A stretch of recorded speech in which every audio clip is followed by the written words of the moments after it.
রক্তের শপথ। অধ্যায় ১। প্রতিশ্রুতি। নীলা আর অভির ভালোবাসার গল্পটা সাধারণ ছিল না। ছোটবেলা থেকেই তারা একে অপরকে জানত, একসঙ্গে বড় হয়েছে, একসঙ্গে স্বপ্ন দেখেছে।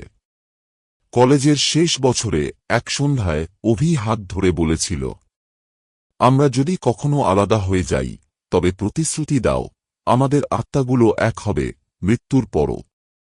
নীলা হাসতে হাসতে বলেছিল, এটা একটা রক্তের শপথ হবে।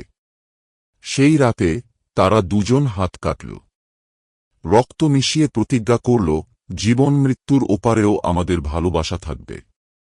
যদি একজন চলে যায়, সে ফিরে আসবে। অধ্যায় ২। ছায়া উপস্থিতি। বিয়ের ৫ বছর পর এক ভয়ানক দুর্ঘটনায় অভি মারা গেল। নীলার পৃথিবী এক মুহূর্তে ধ্বংস হয়ে গেল। অভির মৃতদেহের সামনে দাঁড়িয়ে নীলা যেন অনুভব করছিল, কিছু একটা ঠিক নেই।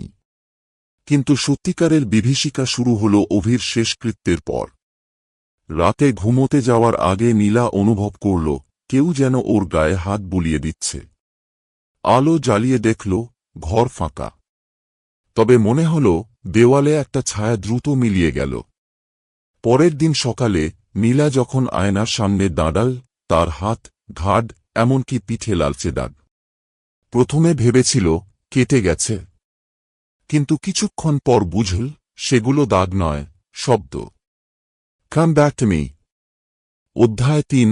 অভিশপ্ত বার্তা। নীলা আতঙ্কে পেছনে তাকাল, কাঁপতে কাঁপতে নিজের শরীর স্পর্শ করল। রক্তের অক্ষর ধীরে ধীরে মিলিয়ে যেতে লাগল। সে পরদিনই অভির স্মৃতিচিহ্নগুলো সরিয়ে ফেলতে লাগল। কিন্তু যতবার সে কিছু সরাতে চাইত, ততবারই মনে হতো কেউ যেন ওকে দেখছে, ফিসফিস করে বলছে, তুমি কথা দিয়েছিলে। রাতে ঘুমের মাঝে নীলা দেখল, অভি তার পাশে শুয়ে আছে, শূন্য চোখে তাকিয়ে। মুখ থেকে রক্ত পড়ছে। তুমি কথা দিয়েছিলে, নীলা। চিৎকার দিয়ে সে উঠে বসল। কিন্তু আতঙ্ক তখনও কাটেনি। ওর হাত, পা, গলা, সর্বত্র নতুন রক্তের লেখা। Come back to me.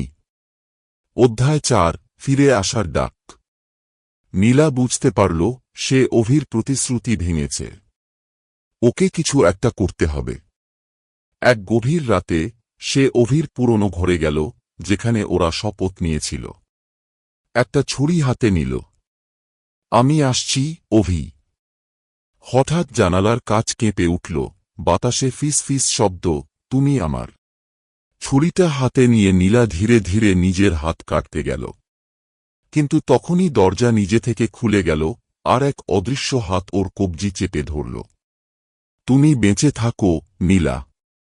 আমি সবসময় তোমার মধ্যে আছি। নীলা কান্নায় ভেঙে পড়ল। তারপর থেকে রক্তের বার্তা আসা বন্ধ হয়ে গেল, কিন্তু অনুভূতি রয়ে গেল, অভি সবসময় ওর কাছেই আছে। কি সত্যি ও মুক্তি পেল? নাকি অভি আজও ওর মধ্যেই বাস করে?